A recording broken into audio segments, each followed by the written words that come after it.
troisième et dernière partie de l'Africa Newsroom. Nous sommes toujours en compagnie de nos éditorialistes Daoud Attal et Malika Cher. Et tout de suite, direction l'Afrique du Sud où une manifestation a eu lieu en soutien aux étrangers après les récentes attaques xénophobes.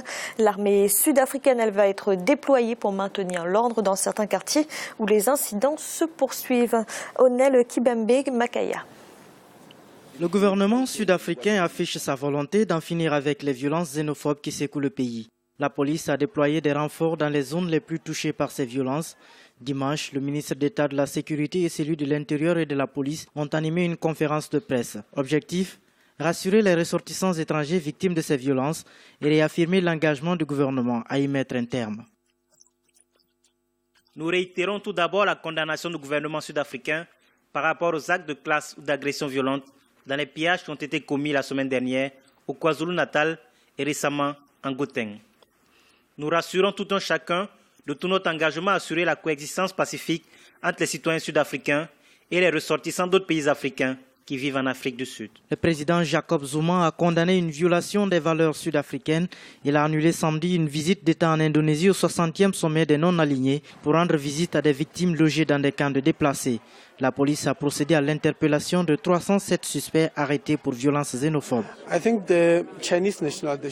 Je pense que les ressortissants chinois ne devraient pas craindre pour leur vie. Tout ce que nous leur demandons de faire, c'est d'être vigilants, rester en alerte et qu'ils nous préviennent surtout de tout mouvement suspect autour de leurs entreprises et de leurs résidences. Ils doivent travailler en étroite collaboration avec les forces de police. Le gouvernement appelle la population à l'unité pour condamner ces violences. Pays d'environ 50 millions d'habitants, l'Afrique du Sud compterait environ 5 millions d'immigrés originaires pour la plupart d'Afrique australe, de la Corne de l'Afrique et de l'Inde. Une commission spéciale chargée d'endiguer les violences à l'encontre des étrangers a été créée dans plusieurs régions du pays. Daouda, l'exode des étrangers a commencé. Qu'est-ce que cela laisse présager ? Ça laisse présager quand même une situation un petit peu dramatique pour ces personnes qui vont devoir partir, laisser tout derrière eux. On sait très bien que dans des situations comme celle-ci, en général, quand on part d'une façon inopportune, parce qu'on est obligé de partir et donc on laisse tout derrière. Donc une grande pensée vraiment pour ces personnes-là qui étaient venues là travailler et qui sont obligées au risque de leur vie de devoir partir. Et c'est dommage que ça se passe également en Afrique du Sud. Parce que quand même, on ne va pas rappeler l'histoire, mais s'il y a un pays qui devait être une terre d'accueil pour les Africains, ça doit vraiment être l'Afrique du Sud en première ligne. Maintenant, je pense que les autorités sont en train de prendre en charge le problème et j'espère qu'une solution sera rapidement trouvée. Et d'ailleurs, ce n'est pas une bonne chose parce que l'immigration est quand même un facteur de développement la plupart du temps parce que quelqu'un qui immigre, il va à la recherche d'une vie meilleure. Donc quelque part, c'est une personne aussi qui va développer une activité. Donc la preuve, l'économie sud-africaine va quand même aussi en pâtir. Si tout le monde devait partir, 10% on va dire on parle de 5 millions de personnes étrangères qui vivent là. Si toutes ces personnes-là ferment boutique et s'en vont, l'Afrique du Sud ne va pas s'en sortir indemne en plus. Malik, l'armée a été déployée pour lutter contre ces violences. Est-ce que ce n'est pas une mesure superficielle qui finalement ne résout rien ? Je ne suis pas d'accord. Je pense que le déploiement de l'armée est un gage de sécurité. Je pense qu'au moment où les tensions sont vives, et on a vu les exactions qui se sont suivies ces derniers jours, je pense que la décision est bonne. Maintenant, j'espère que le climat va revenir. Il faut justement ne pas céder. Il ne faut pas que la population cède à ces tentations xénophobes.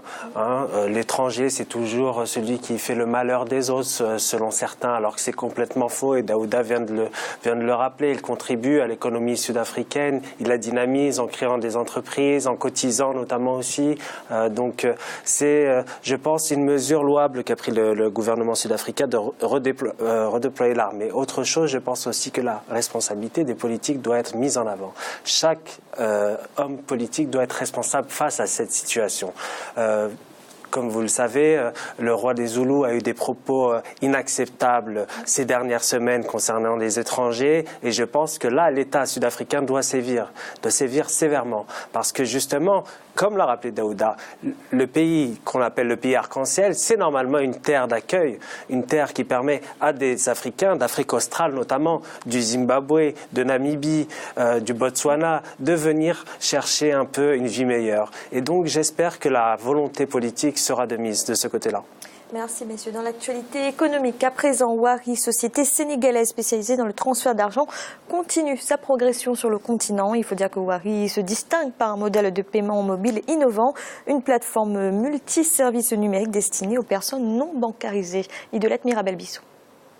Le transfert d'argent connaît une forte croissance sur le continent depuis quelques années. L'Afrique perd chaque année 1,8 milliard de dollars dans les transferts de fonds opérés par la diaspora vers leurs proches à travers les frais imposés par les agences classiques comme MoneyGram et Western Union.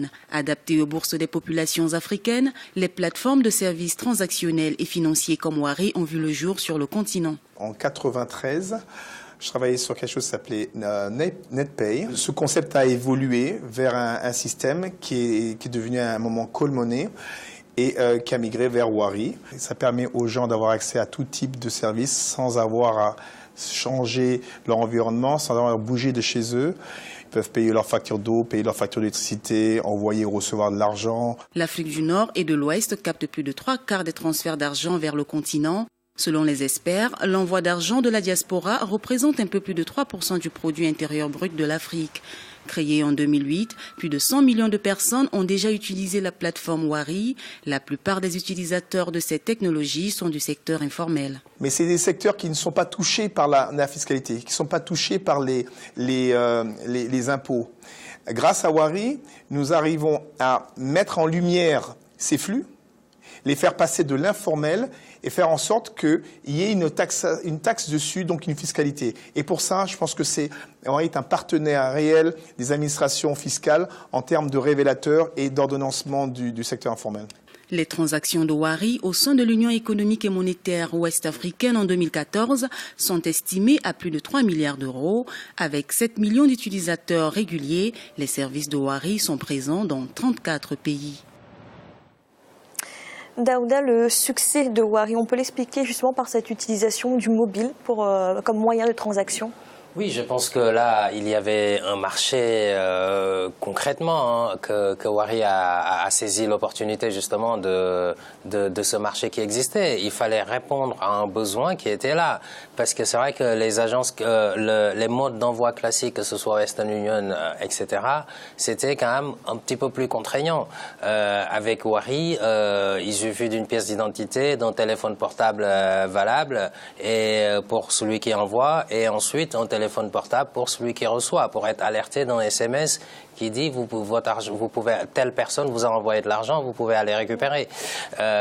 Moi, il se trouve que j'ai utilisé ce service, j'ai eu l'occasion en tout cas, pas beaucoup, mais oui, et c'est très pratique, oui, tout à fait. Et je pense que c'est encore heureux que ce soit... Surtout à destination de ces populations qui sont très peu bancarisées. Complètement, à destination de ces populations très peu bancarisées, parce que finalement, vous n'avez même pas besoin d'aller dans une banque. Il suffit, des fois, il y a des petits emplacements, des petits commerces, ou même entre guillemets, des affaires ambulantes qui peuvent aussi assurer ce service. Dans les fins fonds des villages, parfois, en cas d'urgence de santé ou quelque chose comme ça, vous êtes dans la capitale, vous êtes ailleurs, vous envoyez de l'argent à une personne qui vous sollicite, la personne peut tout de suite aller récupérer, aller acheter ses médicaments, etc. Là, c'est à titre d'exemple. Mais ça marche aussi pour les affaires, ça marche pour les besoins sociaux, pour beaucoup de choses. Donc ce succès ne m'étonne pas et je pense que c'est une très bonne chose qu'une telle initiative se développe sur le continent. Malik, dans des pays où le taux de bancarisation est très bas, comme les pays africains, c'est le modèle de l'avenir, ça par le mobile? Je pense que c'est un des modèles. L'objectif des banques, c'est de se déployer quand même partout et d'offrir des services financiers à bas coût. Pour l'instant, ce n'est pas le cas. Donc, les entrepreneurs africains ont saisi l'opportunité d'utiliser les nouvelles technologies. Et je pense que c'est une bonne chose d'utiliser justement le portable parce que ça permet finalement de réduire les distances, de permettre à des gens de se sédentariser, de ne pas être obligés de faire des centaines de kilomètres juste pour consulter son compte bancaire. Et d'autant plus que Wari, il me semble, propose des services financiers très abordables, ce qui fait défaut. Et j'espère que les banques vont quand même voir cette entreprise d'un bon œil et essayer de se placer aussi, d'être en concurrence, d'entrer en concurrence et justement de baisser ces coûts financiers qui sont très très chers en Afrique. Merci. Et tout de suite, notre chiffre du jour. Les 3 pays les plus touchés par l'épidémie d'Ebola, la Guinée, le Libéria et la Sierra Leone, demandent un plan d'aide internationale d'un montant global de 8 milliards de dollars, une somme qui serait destinée à redresser leur économie dans les 2 prochaines années. Malik, que pensez-vous de cette somme de 8 milliards de dollars qui est demandée ? Difficile de se prononcer si cela sera suffisant ou non. À mon sens, c'est suffisant. Nous sommes face à des États qui sont endettés. Donc, ils ont cette difficulté justement d'avoir des financements pour régler ces problèmes sanitaires très très graves. Et je pense que ces 8 milliards pourront à ces 3 pays qui ont été les plus durement touchés d'engager aussi un processus de prévention, car c'est très important, parce que sans prévention, nous rééditerons les mêmes drames. Donc je pense que c'est important que la communauté aussi internationale soit consciente et fasse le nécessaire pour financer ces États qui, comme je l'ai dit, sont très endettés et qui ont pâti justement sur le plan économique. Ebola a malheureusement perturbé les économies de ces 3 pays africains qui ont en conséquence perdu de l'argent. Ils n'ont pas pu développer leur économie de façon optimale et j'espère que l'appel de ces 3 pays sera entendu et je pense que ça sera suffisant pour régler ce problème. Daouda, vous êtes d'accord, cette aide financière, elle va suffire à redresser, ou en tout cas aider à redresser les économies? Elle va suffire ou pas, moi je ne peux pas me prononcer là-dessus comme ça, tout dépend du plan qui est mis en place, en tout cas pour mettre en œuvre les projets, tout dépend des projets qui sont sélectionnés. À quoi va servir cet argent? J'ai envie de me poser cette question, donc c'est une très bonne chose que cette communauté de bailleurs vienne en aide à ces 3 pays, mais il faut aussi que cela se fasse dans un cadre bien organisé, avec des projets bien identifiés, chiffrés. Alors justement, à quoi doit servir cette somme? Quelles devraient être les priorités? Les priorités, ça devrait être, bien sûr, la première priorité, c'est éradiquer la maladie, définitivement. Et puis prévenir aussi, doter des pays de structures de santé qui sont capables d'anticiper pour éventuellement une prochaine épidémie que l'on ne souhaite pas. Et ensuite, renforcer tout le système éducation, santé qui s'est un petit peu effondré à cause de la maladie. Et puis relancer l'économie également.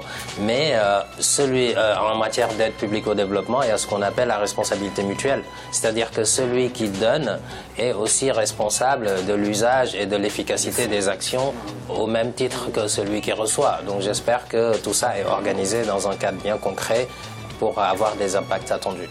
Merci messieurs. C'est à présent la fin de cette émission. Demain, retrouvez le 3e volet de cette semaine consacrée aux personnes en situation de handicap sur le continent. Daouda, merci d'avoir été avec nous. Merci Fanny, c'est un plaisir et bonsoir à tout le monde. Et Malik, merci également. Merci Fanny, bonsoir à tout le monde. Et merci à vous de nous avoir suivis. À bientôt dans l'Africa Newsroom.